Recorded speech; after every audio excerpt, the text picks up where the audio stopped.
Hello friends, welcome back to my new video. Technical MCQ marathon classes में आज फिर से आपका स्वागत है। और आज फिर से मैं आपके लिए एक नया टॉपिक लेकर आई हूँ, जो मुझे लगता है कि अभी जो हमारा टॉपिक दिए हुए इंडियन पॉलिटी के, उसमें से सबसे इंपॉर्टेंट टॉपिक है राजनीतिक दल और दबा समूह। सबसे बड़ी बात, टॉपिक इंपॉर्टेंट कब हो जाता है? जब वो करंट से जुड़ा हुआ हो। और करंट से जुड़ा होने का मतलब है कि 10 अप्रैल 2023 को राजनीतिक पार्टियों के अंदर बहुत उलटफेर हुई। जैसे कि जो राष्ट्रीय राजनीतिक दल थे, उसमें परिवर्तन किया गया। आपको पता है क्या क्या परिवर्तन किया गया? 2 पार्टी ऐसी थी जिनका राष्ट्रीय जो दल का दर्जा था वो हटा दिया गया, और एक पार्टी ऐसी थी जिसको राष्ट्रीय दल का दर्जा दे दिया गया। पहले 7 राजनीतिक दल थे, ठीक है। जो 17 लोकसभा के चुनाव हुए थे तब कितने थे? 7 राजनीतिक दल थे। और अभी कितने रह गए? तो 6 रह गए, यानी कि 2 का तो हटा दिया गया, 1 को दे दिया गया। कितने रह गए? वर्तमान में 6 राजनीतिक दल रह गए। कौन कौन से 6 राजनीतिक दल है? उनकी स्थापना कब हुई? उनके संस्थापक कौन थे? वर्तमान में उनके जो अध्यक्ष है वो कौन है? ये सब चीज़ें जो है आपको याद रखनी है, और ये इंपॉर्टेंट है। इसलिए अभी करंट के मुद्दे से देखते हुए ये जो टॉपिक है ये बहुत ज़्यादा इंपॉर्टेंट हो गया है। और मैंने कोशिश की है कि इस टॉपिक को आपको इस तरीके से करवाया जाए कि इससे बाहर आपका प्रश्न ना जाए, और अगर चला भी जाए तो कम से कम आप ऐसी स्थिति के अंदर हो कि आप उस क्वेश्चन है उसको सोल्व कर सके। यानी कि अगर आपके ऑप्शन आए तो कम से कम आप गलत जो ऑप्शन है उसको हटा सके, ठीक है। तो मैंने आज इस वीडियो को बनाने में बहुत मेहनत लगी है, और मैंने बहुत कोशिश की है कि आपका कोई भी प्रश्न इसमें से बाहर नहीं जाए, ठीक है। तो चलिए बिना देर के स्टार्ट करते हैं आज का वीडियो। और कभी कभार क्या फ्लो में बोलते हुए अगर मैं कुछ गलत बोल दूँ, ठीक है, अगर तो प्लीज़ माफ़ कर देना। मैं कोशिश करती हूँ हर एक नेक्स्ट वीडियो में मैं ये कोशिश करती हूँ कि कम से कम गलतियाँ हो, मैक्सिमम जानकारी आपको दे सकूँ। लेकिन कभी कभार छोटी छोटी एक मानव प्रकृति है, हो जाती है, ठीक है, गलतियाँ हो जाती है। कल भी मैंने शायद 5-6 प्रकार की रिट बता दी थी, 5 प्रकार की रिट की जगह। तो वो सामान्य प्रश्न था। मुझे पता है, आप सबको पता है कि 5 प्रकार की रिट केंद्र के मतलब कि जो 32 आर्टिकल है उसके तहत जारी की जाती है। और स्टेट के अंदर हम अगर देखते हैं उच्च न्यायालय के द्वारा, तो 226 के तहत 6 प्रकार की रिट जारी की जाती है, ठीक है। मुझे लगता है सामान्य प्रश्न और आप सभी को आता होगा, तो थोड़ी सी ऐसी गलतियां हो जो सिली मिस्टेक हो उनको माफ़ कर देना, ठीक है। चलिए बिना देर के स्टार्ट करते हैं आज का वीडियो। पहला प्रश्न हमारा, भारत में दल विरोधी कानून 2 आ चुके अब तक, 52वें संविधान संशोधन के द्वारा और एक 91वें संविधान संशोधन 2003 के द्वारा। दोनों ही मैं अच्छे से करवा दूंगी आपको। पहले हम क्वेश्चन को सोल्व कर लेते हैं, उसके बाद में इसकी सामान्य जानकारी देखते हैं, ठीक है। तो इसमें से निम्न कथनों पर विचार करना है। ये कानून विनिर्दिष्ट करता है कि कोई नाम निर्दिष्ट सदस्य का मतलब क्या होता है? मनोनीत सदस्य, ठीक है। मैंने जब ईओआरओ की क्लासेस, जो स्टूडेंट मुझसे ईओआरओ के टाइम से जुड़े हुए उनको पता है कि नाम निर्दिष्ट का मतलब क्या होता है? मनोनीत सदस्य, ठीक है। तो विधायक, कोई मनोनीत विधायक है, वो सदन में नियुक्त होने के 6 माह के अंदर, कितने माह के अंदर? 6 माह के अंदर किसी राजनीतिक दल में शामिल हो सकता है। बिल्कुल सही बात है। ये कानून समयावधि नहीं देता है जिसके अंदर पीठासीन अधिकारी को दल बदल मामला विनिश्चय करना होता है। सही है कि इसका जो दल बदल से संबंधित जो भी निर्णय लेता है वो पीठासीन अधिकारी लेता है, यानी कि लोकसभा के अंदर तो लोकसभा अध्यक्ष, विधानसभा के अंदर विधानसभा अध्यक्ष। तो उसके लिए कोई समयावधि निर्धारित नहीं की है कि उसको इतने समय में अपना निर्णय देना है, ठीक है। तो ये दोनों ही कथन क्या है? सत्य है। अब एक बार इसकी जो सामान्य जानकारी वो दे देते हैं। मैं जो भी बोल रही हूँ इसको एक बार प्लीज़ अपने जो शॉर्ट नोट्स है उसमें उतार लेना। कि सबसे पहले हम देखेंगे 2 कानून है। एक तो है 52वां संविधान संशोधन, और एक है, ये हुआ था 1985 के अंदर। कौन थे? राजीव गांधी के समय, ठीक है। एक है 91वां संविधान संशोधन 2003, ठीक है, 2003, ठीक है। अब ये दोनों में क्या है कि 52वें संविधान संशोधन के द्वारा पहली बार दल बदल से संबंधित कानून बनाए गए, और उसको कठोर कब किया गया? तो 91वें संविधान संशोधन के तहत उसको थोड़ा और कठोर कर दिया गया।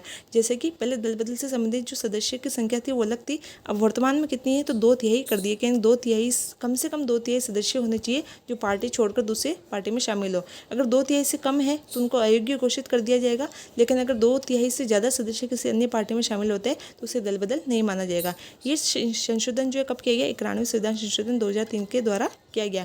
तो ये कुछ इंपॉर्टेंट चीज़ें आपको याद रखनी है। सबसे जो इसके मेन आधार है 52वां संविधान संशोधन, उससे संबंधित कुछ चीज़ें हम देख लेते हैं, क्योंकि मैक्सिमम क्वेश्चन जो है यहीं से पूछे जाते हैं।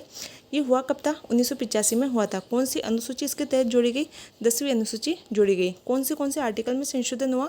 तो आप याद रखेंगे 101, 102, 190 और 191। 4 आर्टिकल थे, 101, 102, 190 और 191, जिसके तहत जो है इनके जो दल बदल है इससे संबंधित प्रावधान किए गए, ठीक है। इसके द्वारा सबसे इंपॉर्टेंट चीज़ हुई, जो राजनीतिक दल जो है इनको संवैधानिक दर्जा दिया गया। पूछ सकते हैं कि राजनीतिक दलों को संवैधानिक दर्जा जो है वो कौन से संविधान संशोधन के द्वारा दिया गया? तो 52वें संविधान संशोधन के द्वारा दिया गया। अब इससे संबंधित आपको क्या चीज़ें इंपॉर्टेंट याद रखनी है? तो आपको कुछ चीज़ें आपको याद, इंपॉर्टेंट जो चीज़ें हैं वो आपको याद रखनी है कि 4 आपको नियम है, या फिर कह लीजिए 4 फैक्ट है आपको अच्छे से याद रखने हैं। क्या क्या है वो फैक्ट कि इसके तहत सबसे पहली बात है कि जो दल बदल से संबंधित जो निर्णय लेता है या फैसला करता है या जो दल बदल से संबंधित किसी को योग्य या अयोग्य घोषित करता है वो करता कौन है? जो विधानसभा या फिर हम केंद्र के अंदर देखेंगे तो लोकसभा का अध्यक्ष घोषित करता है। यानी कि दल बदल के आधार पर किसी को अयोग्य घोषित करने की शक्ति किसके पास है? तो विधानसभा में विधानसभा अध्यक्ष और लोकसभा के अंदर लोकसभा अध्यक्ष के पास है। किसके आधार पर? दल बदल के आधार पर। जबकि चुनाव के अंदर निर्योग्यताओं के आधार पर करने का किसके अधिकार है? निर्वाचन आयोग को है। ठीक है, अब नेक्स्ट हम देखते हैं कि जो इनसे संबंधित है किस किस आधार पर वो अयोग्य घोषित कर सकता है।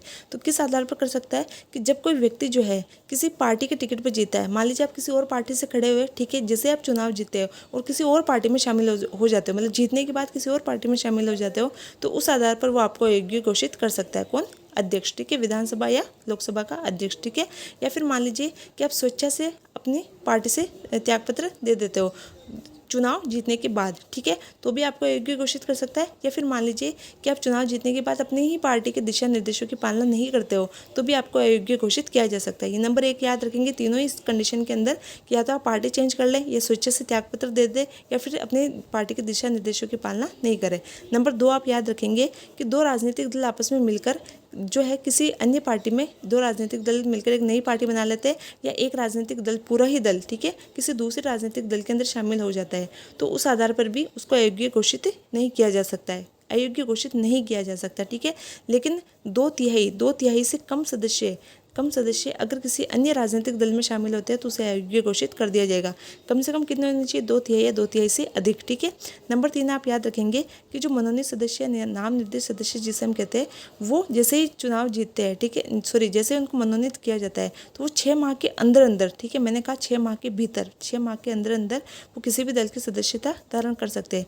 लेकिन अगर इस अवधि तक उन्होंने किसी दल की सदस्यता धारण नहीं की है, ठीक है, तो उसे अयोग्य घोषित किया जा सकता है। ठीक है, नेक्स्ट आप याद रखेंगे कि जो निर्दलीय सदस्य होते हैं, हम कहते हैं ना कि आज तो इस जो सीट है वहाँ से निर्दलीय सदस्य खड़ा हुआ है, यानी कि वो किसी भी पार्टी का सदस्य नहीं है। ठीक है, और वो जो निर्दलीय सदस्य है वो किसी पार्टी की सदस्यता ग्रहण करता है, खड़ा तो निर्दलीय से हुआ है लेकिन फिर वो क्या करता है, किसी पार्टी की सदस्यता ग्रहण कर लेता है, तो फिर उसे अयोग्य घोषित कर दिया जाता है। और ये अयोग्य घोषित करने का जो निर्णय है वो पीठासीन अधिकारी के लिए किसी भी सीमा अवधि के अंदर बंधा हुआ नहीं है। ठीक है, तो ये जो चीज़ें मैंने अभी बोली है वो आप सब भी याद रखेंगे। ठीक है, नेक्स्ट हम क्वेश्चन देखते हैं।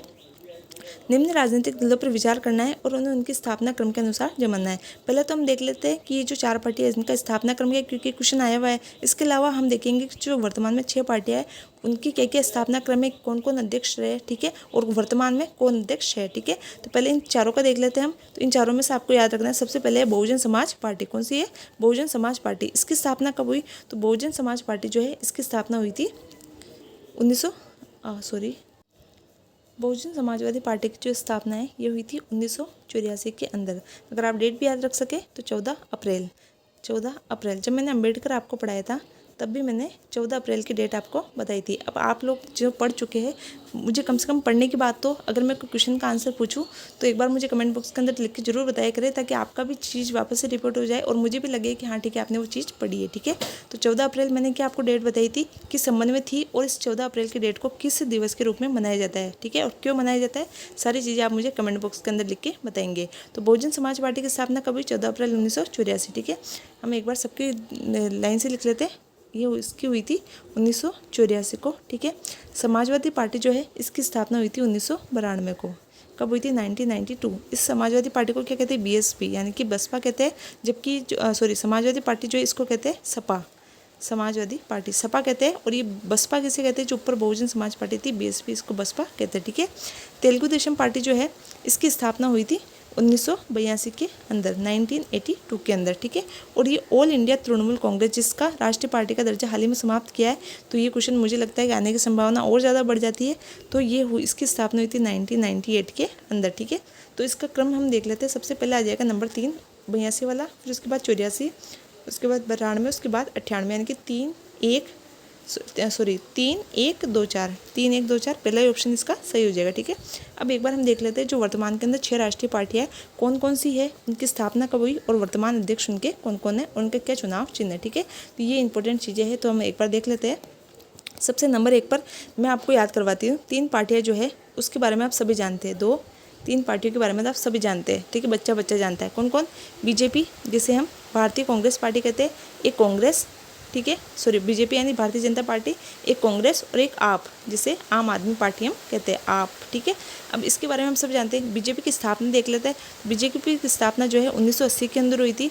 प्रतीक हम सबको पता है क्या है, कमल का फूल। इसकी जब स्थापना हुई थी तब इसके अध्यक्ष कौन थे? अटल बिहारी वाजपेयी थे। और वर्तमान में अध्यक्ष कौन है? तो जेपी नड्डा है, ठीक है। अब यहाँ लिखने की जगह नहीं है, मैं कहाँ लिखूँ? जेपी नड्डा, जेपी नड्डा, ठीक है, नड्डा। जेपी नड्डा इसके वर्तमान में अध्यक्ष है। वर्तमान वाला आप अच्छे से याद रखेंगे, ठीक है। स्थापना कभी 1980 के अंदर। कांग्रेस के आप सभी को पता है, मैक्सिमम जानते होंगे, 1885 के अंदर ए.ओ. ह्यूम के प्रयासों से इसकी स्थापना हुई थी। जब स्थापना हुई तब इसके अध्यक्ष कौन थे? डब्ल्यू.सी. बनर्जी, डब्ल्यू.सी. बनर्जी यानी कि व्योमेश चंद्र बनर्जी। और वर्तमान में इसके अध्यक्ष कौन है? तो मल्लिकार्जुन खड़गे है, ठीक है। अभी हाल ही में बने थे, आपको पता होगा, बहुत चला था इसका। मल्लिकार्जुन खड़गे इसके वर्तमान अध्यक्ष है। इसका चुनाव चिन्ह आप सबको पता है, हाथ का पंजा, ठीक है। और नेक्स्ट हम देखते हैं आम आदमी पार्टी। इसको तो बच्चा बच्चा जानने लग गया। अब आम आदमी पार्टी स्थापना हुई तब भी कौन थे? अरविंद केजरीवाल इसके संस्थापक थे। और अभी वर्तमान में अध्यक्ष भी कौन है इसके? अरविंद केजरीवाल। स्थापना कब हुई इसकी? 2012 के अंदर इसकी स्थापना हुई। तो ये 3 जो पार्टियां हैं, इनसे संबंधित आपकी कोई भी जो जानकारी है वो गलत नहीं होनी चाहिए। और इसका प्रतीक चिन्ह क्या है आपको सबको पता है? झाड़ू, ठीक है। तो ये 3 तो आपको अच्छे से याद है। अब जो याद करने की चीज़ें वो ये है, 4, 5 और 6, ये 3 पार्टी आपको याद करनी है, ठीक है। वो 3 तो याद ही नहीं करनी, सबको याद है, ठीक है। 3 याद करनी है आपको। ये एक है CPI-M, CPI, एक तो CPI है, एक तो होती है CPI, ठीक है। एक कम्युनिस्ट पार्टी ऑफ इंडिया और एक है CPI-M, ठीक है। तो इन दोनों में से वर्तमान में जो राष्ट्रीय दल है वो कौन सा है? CPI-M यानी कि मार्क्सवादी, जिसे हम शॉर्ट में माकपा भी कहते हैं। क्या कहते हैं? माकपा, यानी कि मार्क्सवादी कम्युनिस्ट पार्टी, ठीक है। इसके अलावा नंबर 5 पर आपको याद रखना है, कौन सी पार्टी याद रखनी है? बहुजन समाज पार्टी, जिसे अभी हमने देखा BSP, बसपा, ठीक है। बस इसके CPI के आप स्थापना वर्ष याद रखिएगा, कौन सा है? 1964, 1964 के अंदर। और ये जो बसपा है इसका अभी हमने देखा 1984 के अंदर, 1984 के अंदर। जो CPI है ना, CPI-M, इसकी स्थापना जब हुई थी तब इसके संस्थापक थे नंबूदरीपाद और इसके अध्यक्ष थे ज्योति बसु, ठीक है। तो नंबूदरीपाद और ज्योति बसु दोनों याद रखेंगे। वर्तमान अध्यक्ष आपको अच्छे से याद रखना है, क्या नाम है? सीताराम येचुरी। मैं यहाँ लिख देती हूँ, सीताराम येचुरी, सीताराम येचुरी, येचुरी, ठीक है, येचुरी। ये इसके किसके? CPI-M के वर्तमान में अध्यक्ष है, ठीक है। नेक्स्ट चीज हम देखते हैं, नंबर 6 नंबर पार्टी जो हमने देखी थी, कौन सी? BSP, बसपा। स्थापना 14 अप्रैल 1984। जब स्थापना हुई तब कौन थे इसके अध्यक्ष या इसके संस्थापक? काशीराम। और वर्तमान में हम सबको पता है बसपा की कौन है? मायावती। अध्यक्ष कौन है? मायावती, ठीक है। नेक्स्ट हम देखेंगे, नेक्स्ट हमारी पार्टी है NPP यानी कि नेशनल पीपुल पार्टी, नेशनल पीपुल्स पार्टी।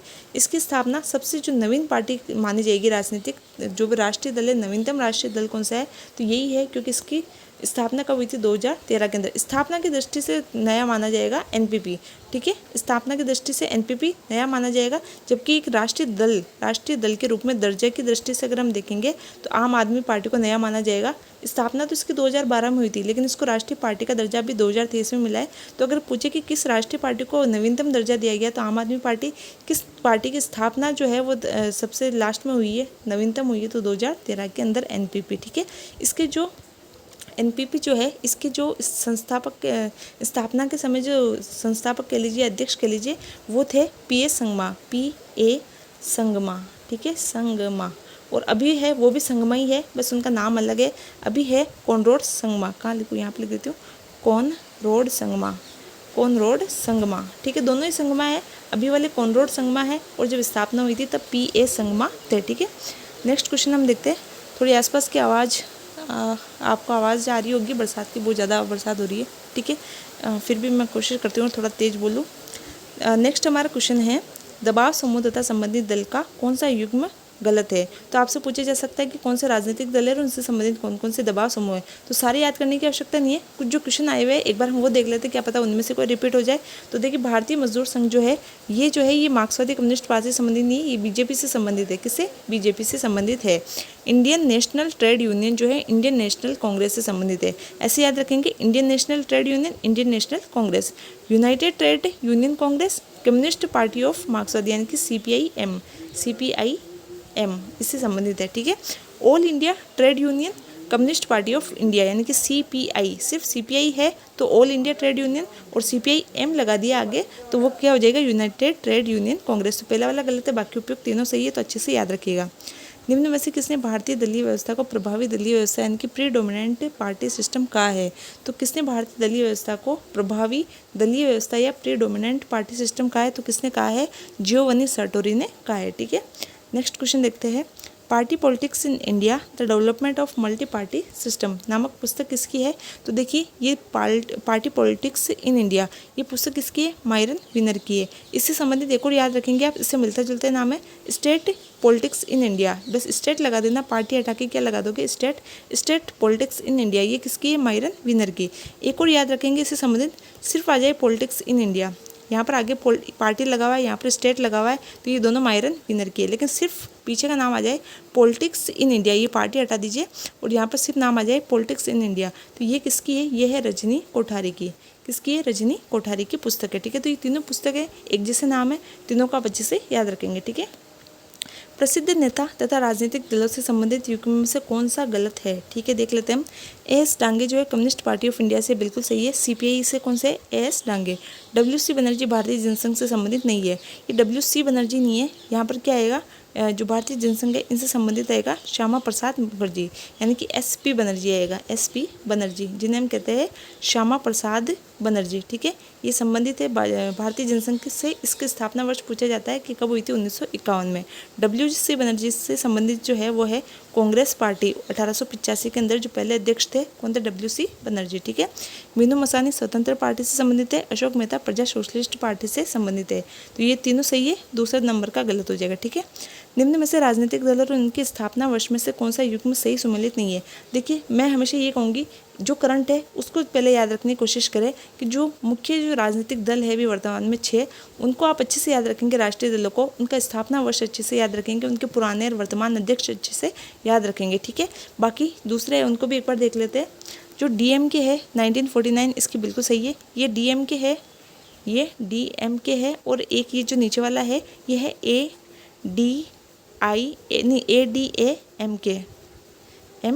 ठीक है, तो इसके 1950 में हुई थी सिंपल वाले की DMK, और जो एक्स्ट्रा वाला है उसके 1972 के अंदर हुई थी।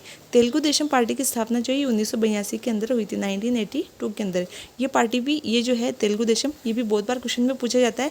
अलग अलग इसको जब भी सुमेलित करना है या असुमेलित है या सही सुमेलित है, उसमें जो मैक्सिमम ऑप्शन मैंने देखा है वो तेलुगु देशम का है। ठीक है, तो कम से कम तेलुगु देशम पार्टी जो है और एक असम गण परिषद, ये दो है ऐसे है जहाँ आपको जब भी आप राजनीतिक दल से संबंधित कोई क्वेश्चन देखेंगे तो मैक्सिमम क्वेश्चन में आपको ये दोनों देखने को मिल जाएंगे। तो कम से कम ये दो जो बार बार रिपीट हो रहे हैं इनका हमको ईयर अच्छे से याद होना चाहिए। तो तेलुगु देशम का कब है? 1982, और असम गण परिषद का आप याद रखेंगे 1985। ठीक है, नेक्स्ट क्वेश्चन देखते हैं।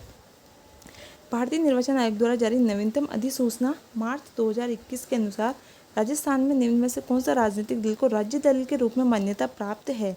तो इन सभी को प्राप्त है राष्ट्रीय लोकतांत्रिक पार्टी। अच्छा, ये राजस्थान की बात कर रहा है, सॉरी, सबसे बड़ी बात ये राजस्थान की बात कर रहा है, और ये क्वेश्चन आया हुआ है, तो अब ये राजस्थान से संबंधित अलग से हो गया, तो ये हमारे लिए तो और ज़्यादा इंपॉर्टेंट हो गया। तो जो राष्ट्रीय लोकतांत्रिक पार्टी है इसको राज्य दल के रूप में मान्यता प्राप्त है, और इसको राज्य दल के रूप में मान्यता प्राप्त हुई कब हुई? तो 2019 के अंदर। आप याद रखेंगे इसको कब दिया गया राज्य दल का दर्जा? 2019 में दिया गया। अब आप कहेंगे कि मैडम ये राजस्थान में कौन सी नई पार्टी आ गई?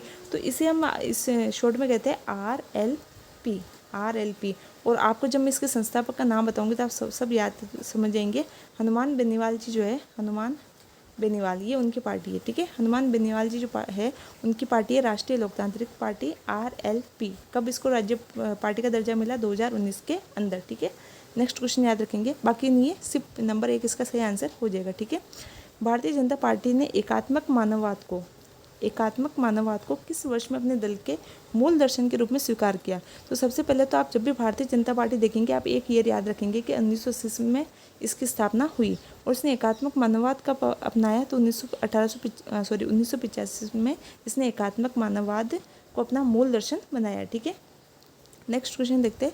राजनीतिक दल तथा निर्वाचन प्रतीक के रूप में कौन सा सही सम्मिलित नहीं है? ठीक है, हम देख लेते हैं। मैंने फिर कहती हूँ कि जो 6 राष्ट्रीय दल है कम से कम उनके तो आपको अच्छे से याद होने चाहिए, रटे हुए होने चाहिए बिल्कुल। ठीक है, अब इनके देख लेते हैं। झारखंड मुक्ति मोर्चा का क्या है?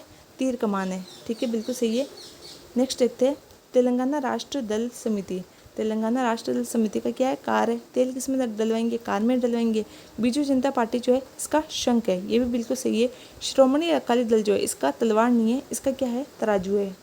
क्या है, तराजू है। किसका, शिरोमणि अकाली दल का। तो जो 52 अभी वर्तमान में कितनी जो राजनीतिक पार्टियां हैं, तो सॉरी राज्य दल का दर्जा कितनों को प्राप्त है, तो 52 है। ठीक है, तो आप इन 52 का भी एक बार देख क्या क्या है कि किस पार्टी की क्या क्या चुनाव चिन्ह है, एक बार शॉर्ट में देख जाना, आपको जो भी याद रहे। ठीक है, निम्न में से कौन सा कांग्रेस पार्टी के सिंडिकेट समूह का सदस्य नहीं था। ठीक है, तो इनमें से कौन सिंडिकेट पार्टी का समूह का सदस्य नहीं था, तो निजलिंगपा थे। ठीक है, मोरारजी देसाई भी थे, के कामराज भी थे। एक वो जो इसका कांग्रेस का विभाजन हुआ था, तब आपको पता है कि कांग्रेस ओ और एक कांग्रेस आई के रूप में टूटे थे। तो जो कांग्रेस ओ था, जो इनका ओरिजिनल कहते हैं कि पुराना जो पुरानी कांग्रेस जिसे हम कहते हैं, उसके ये सदस्य थे। ठीक है, निजलिंगपा, मोरारजी देसाई, के कामराज, और आप और भी याद रखेंगे जो नीलम संजीव रेड्डी थे, वो भी इसके सदस्य थे। ठीक है, नीलम संजीव रेड्डी। ठीक है, तो ये प्रमुख थे। इनमें से वाई वी चौहान जो है ये इसके सदस्य नहीं थे। ठीक है, सिंडिकेट समूह के। भारत में किसी दल को राज्य पार्टी के रूप में मान्यता तभी मिल सकती है जब वह संबंधित, अब हम देखेंगे राज्य पार्टी के रूप में मान्यता कब मिल सकती है। तो ये मैंने चारों ही ऑप्शन इसमें लिख दिए। ठीक है, इसमें 3 ऑप्शन लिखे हुए थे, मैंने चारों ही लिख दिए ताकि आप ये क्वेश्चन देखकर याद रख सके कि संबंधित राज्य के किसी आम चुनाव में, मतलब कोई विधानसभा हुई है, ठीक है, उसके आम चुनाव में कुल वैध मतों का 6% या 2 सीटें प्राप्त कर ले। यानी कि कोई विधानसभा चुनाव हुआ है, उसमें या तो वो 6% या प्राप्त कर ले प्लस 2 सीटें प्राप्त कर ले। ठीक है, जब उसे राज्य पार्टी का दर्जा मिल सकता है। या फिर क्या चाहिए उसको, जो कुल वैध मत है, जितने भी वैध मत हुए उनमें या तो वो 6% प्राप्त कर ले। कब, जब लोकसभा के चुनाव हुए। ठीक है, ये तो सिर्फ विधानसभा से चुनाव से संबंधित है। मान लीजिए कोई लोकसभा का चुनाव हुआ है, उसमें वो जिस राज्य से खड़ा हुआ है वहाँ पर वो कुल वैध मतों का 6% प्राप्त कर ले, या फिर वो लोकसभा की एक सीट, कम से कम एक सीट प्राप्त कर ले, तो उसे राज्य पार्टी दल का दर्जा दिया जा सकता है। या फिर वो जितने भी कुल वैध मत हुए उनका 8% हासिल कर ले, या तो वो 6% प्लस 2 प्राप्त कर ले, या फिर टोटल ही वो 8% मत प्राप्त कर ले, तो फिर भी उसे राज्य पार्टी का दर्जा दिया जा सकता है। ठीक है, नेक्स्ट क्या है कि वो विधानसभा सीटों में से 3 सीट, यानी कि टोटल जो विधानसभा में चुनाव हुए उसकी टोटल 3% सीट। ठीक है, ये 3% मत नहीं है, ये 3% सीट है, या फिर 3 सीट, उसमें उस राज्य में जो भी अधिक हो, या तो 3% अधिक हो या 3 सीट अधिक हो, जो भी अधिक हो वो प्राप्त कर ले, तो भी उसे राज्य पार्टी का दर्जा दिया जा सकता है। तो आप ये चारों जो है ये चारों याद रखेंगे। नेक्स्ट क्वेश्चन देखते हैं, भारत में किसी दल को राष्ट्रीय दल बनने के लिए कम से कम क्या योग्यता चाहिए। तो क्वेश्चन ये जो राजनीतिक दल है इससे संबंधित पहला प्रश्न ये पूछा जा सकता है कि क्या राष्ट्रीय पार्टी के लिए होना चाहिए, क्या राज्य पार्टी का दर्जा प्राप्त करने के लिए योग्यता होनी चाहिए। ठीक है, तो राष्ट्रीय पार्टी का क्या होना चाहिए कि लोकसभा चुनाव में कम से कम 4 राज्यों में, लोकसभा चुनाव के अंदर कम से कम कितने राज्यों के अंदर, 4 राज्यों के अंदर कुल वैध मतों का 6% या 4 सीटें हासिल की हो। अभी हमने राज्य पार्टी में क्या देखी थी, 6% प्लस 2 सीटें। आप अब जब राष्ट्रीय की बात हो रही है तो थोड़ा ज़्यादा ही चाहिए होगा, तो 4 राज्यों के अंदर, कितने राज्यों के अंदर, 4 राज्य होने चाहिए। कितने मत होने चाहिए, 6%, और सीटें कितनी होनी चाहिए, 4 सीटें। ठीक है, लोकसभा की कुल सीटों का, कुल सीटें जितनी भी लोकसभा की, उसकी कम से कम वो 2% प्राप्त कर ले। कितने राज्यों में, 3 राज्यों के अंदर। ठीक है, कम से कम 4 राज्यों में राज्य स्तरीय दल का दर्जा प्राप्त कर ले, या फिर कोई भी 4 राज्य है उसमें राज्य स्तरीय दल का अगर उससे दर्जा प्राप्त है, मान्यता प्राप्त, तो अपने आप ही क्या बन जाएगा, राष्ट्रीय दल बन जाएगा। तो ये तीनों जो योग्यता है वो आपको तीनों याद रखनी है, उपयुक्त सभी इसका आंसर हो जाएगा। ठीक है, नेक्स्ट क्वेश्चन देखते हैं। एक आप ये भी याद रखेंगे कि जो भी नया राष्ट्रीय जो राजनीतिक पार्टी थी, जो नई राजनीतिक पार्टी है उसको राष्ट्रीय पार्टी का दर्जा दिया गया। सबसे मैं वो चीज़ बताना भूल गई, 2 पार्टियां हैं जिनको राष्ट्रीय पार्टी के दर्जे से हटा दिया गया, मतलब कि उनको अयोग्य घोषित कर दिया, अब वो राष्ट्रीय पार्टी नहीं है। तो उनके नाम एक आपको याद रखने हैं, एक का नाम है राकपा। जैसे अभी माकपा है, मार्क्सवादी कम्युनिस्ट पार्टी, वो राष्ट्रीय पार्टी है, जबकि राकपा नहीं है। इसका पूरा नाम क्या है, राष्ट्रीय कांग्रेसवादी पार्टी। ठीक है, राष्ट्रीय कांग्रेसवादी पार्टी, इसको राष्ट्रीय पार्टी के दर्जे से हटा दिया गया। एक जो पार्टी है तृणमूल कांग्रेस, अभी हमने देख ली, तृणमूल कांग्रेस जो है इसको भी हटा दिया गया। अब एक नई पार्टी आम आदमी पार्टी जो है इसको राष्ट्रीय पार्टी का दर्जा दिया गया। क्यों दिया गया, इसका क्या कारण था, इसने क्या किया, जो गुजरात चुनाव हुए थे उसके अंदर इसने कितने मत हासिल किए, 12.9%, 12.9% तो इसने वोट प्राप्त कर लिए और 5 सीटें प्राप्त कर ली। कितनी, 5 सीटें प्राप्त कर ली। ये भी पूछ सकते हैं कि इसको जो राष्ट्रीय पार्टी का दर्जा दिया गया, उसके पीछे कारण क्या था, इसने कितना प्राप्त किया, कितनी सीटें प्राप्त की। तो ये क्वेश्चन आ सकता है। तो आप याद रखेंगे कि गुजरात चुनाव के अंदर इसने 12.9% यानी कि लगभग 13% वोट प्राप्त किए और 5 सीटें हासिल करने के कारण इसको राष्ट्रीय पार्टी का दर्जा दिया गया। ठीक है, नेक्स्ट क्वेश्चन है हमारा, भारत में एक राजनीतिक दल का विलय दूसरे राजनीतिक दल में निम्न में से किस स्थिति में मान्य होगा। तो विधान एक राजनीतिक दल का दूसरे राजनीतिक दल में विलय किस रूप में मान्य होगा, जब उसके 2/3 सदस्य ऐसे विलय के लिए सहमत हो जाए। 2/3 सदस्य, कम से कम 2/3 सदस्य। ठीक है, नेक्स्ट है, भारत में चुनाव आयोग द्वारा परिभाषित निम्न में से कौन सा राजनीतिक दल का वर्णित वर्ग नहीं है। तो देखिए हमारे यहाँ पर जो चुनाव आयोग है उसके द्वारा 3 प्रकार के राजनीतिक दल बताए। कौन कौन से, राष्ट्रीय दल, राज्य दल और पंजीकृत या अमान्य दल। क्षेत्रीय दल नाम का कोई भी प्रकार नहीं बताया। ठीक है, तीनों आपको याद रखने हैं। निम्न में से कौन सा राजनीतिक दल का उसका प्रतीक सम्मिलित नहीं है। तो कौन कौन से सम्मिलित नहीं है, असम गण परिषद जो है इसका हाथी है, जबकि एक बसपा जो है ना, बसपा मायावती वाली, उसका भी क्या है, हाथी है। ठीक है, केरल का सीडी नहीं है। सीडी तो एक मुस्लिम लीग, मेरे हिसाब से जहाँ तक मुझे याद है शायद मुस्लिम लीग की ये प्रतीक था सीडी। केरल कांग्रेस का जो क्या है, इस केरल कांग्रेस का 2 लीव्स है। 2 लीव्स का मतलब 2 पत्तियाँ, 2 पत्तियाँ जो है, 2 पत्तियाँ, पेड़ की पत्तियाँ होती है ना, 2 पत्तियाँ इसका प्रतीक चिन्ह है। तो ये गलत हो जाएगा। श्रोमणी जो अकाली दल है उसका तराजू हमने पहले देख लिया। लोक जनशक्ति पार्टी का क्या है, बंगला। ये तीनों सही है, दूसरा गलत हो जाएगा। ठीक है, नेक्स्ट क्वेश्चन देखते हैं, राजनीतिक दलों में से कौन सा एक वर्तमान में मान्यता